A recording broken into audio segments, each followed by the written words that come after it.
तो गाइस आज की वीडियो में आप लोगों को बताने वाला हूँ कि बहुत सी बार हम लोग क्या करते हैं, किसी को फ़ोन करते हैं, फिर हमारे किसी का कॉल आता है, तो उस टाइम क्या होता है कि हमें किसी प्रकार की कोई आवाज़ ही, उस टाइम ऐसा लगता है कि किसी ने या तो मोबाइल को जो म्यूट कर दिया, फिर जो होल्ड पे लगा दिया, उसके बाद किसी प्रकार की कोई आवाज़ नहीं आती। जैसे कि कोई हमें कॉल कर रहा है तो उस टाइम क्या उसने म्यूट कर दिया, फिर हमने किसी को कॉल किया तो मोबाइल को म्यूट कर दिया। इस कंडीशन में क्या होता है, बिल्कुल भी आवाज़ नहीं आती, बिल्कुल साइलेंट हो जाता है मोबाइल। मतलब कॉलिंग की बात कर रहा हूँ मैं, गाने वगैरह की बात नहीं कर रहा हूँ। अगर आप लोग किसी को कॉल कर रहे हैं, फिर आपका कॉल आ रहा है किसी से, तो उस टाइम क्या होता है कि आवाज़ नहीं आ रही है, तो ये सोल्यूशन मैं आपको बताने वाला हूँ। वीडियो बना रहे कंटिन्यू, चैनल पर नए चैनल को सब्सक्राइब लीजिए ताकि हमारी नई नई वीडियो नोटिफिकेशन आप लोगों तक पहुँचती रहे। तो गाइस सारा प्रोसेस मैं आपको मोबाइल के ऊपर बताने वाला हूँ। मोबाइल की सेटिंग में जाना है। मोबाइल की सेटिंग में जाने के बाद आपको क्या करना है कि नेटवर्क या इंटरनेट दिखेगा। हर मोबाइल में अलग अलग ऑप्शन आता है, क्या पता इंटरनेट के नाम से आता हो, क्या नेटवर्क के नाम से आता हो। तो वीवो के फ़ोन में आपको जो है नेटवर्क इंटरनेट के नाम से ऑप्शन मिल जाएगा।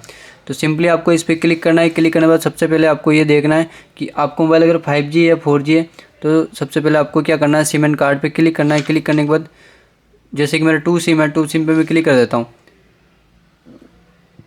अब आपको यहाँ पे दिखेगा प्रीफेड नेटवर्क, इस पर आपको क्लिक करना है कि आपका फ़ोन अगर 4G है तो आपको 4G प्रीफेड पे क्लिक करना है, 5G है तो 5G प्रीफेड पे आपको क्लिक करना है। इससे बहुत सारी दिक्कत आती है, कॉल ड्रॉप होना, जैसे कि हम किसी को कॉल करते हैं, कॉल करते करते ऑटोमेटिक कटना, कॉल बिना किसी वजह के ऑटोमेटिक कॉल कट जाना। तो इस वजह से क्या ना बहुत सारी प्रॉब्लम हमारे फ़ोन में आती है, जैसे कि कॉल ड्रॉप होना, किसी को कॉल करते टाइम कॉल कट जाना। तो आपको यहाँ पे अपने फ़ोन के हिसाब से सेलेक्ट कर लेना है। जैसे आपका 3G फ़ोन है तो 3G क्लिक करके यहाँ पे रखना है, 4G है 5G है तो 5G क्लिक करके रखना है। उसी के बाद आपको आना है सीधा नीचे एक्सेस पॉइंट नेम्स, इस पर आपको क्लिक करके आप लोग देखेंगे यहाँ पे एयरटेल इंटरनेट, तो जियो का जियो आएगा, माई जियो या जियो लिख करके आएगा। तो इस तरह से आपको क्या करना है कि यहाँ पे 3 डॉट पे क्लिक करना है। 3 डॉट पे क्लिक करने के बाद रीसेट डिफ़ॉल्ट पे आपको क्लिक कर देना। रीसेट डिफ़ॉल्ट पे आप लोग जैसे ही क्लिक करेंगे, क्लिक करने के बाद क्या होगा कि बिल्कुल सेटिंग्स नहीं हो जाएगी। किसी प्रकार का अगर नेटवर्क इशू है आपका फ़ोन में तो वो 100% सॉल्व हो जाएगा।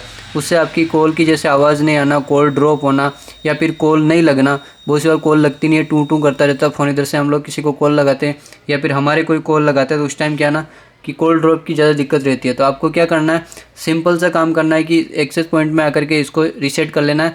और उसी के बाद जैसा कि मैंने आपको बताया, यहाँ पे प्रीफेड नेटवर्क में ये जो ऑप्शन दिखेगा प्रीफेड नेटवर्क टाइप, इस पर आपको क्लिक करके अपना 4G 5G सेलेक्ट कर लेना।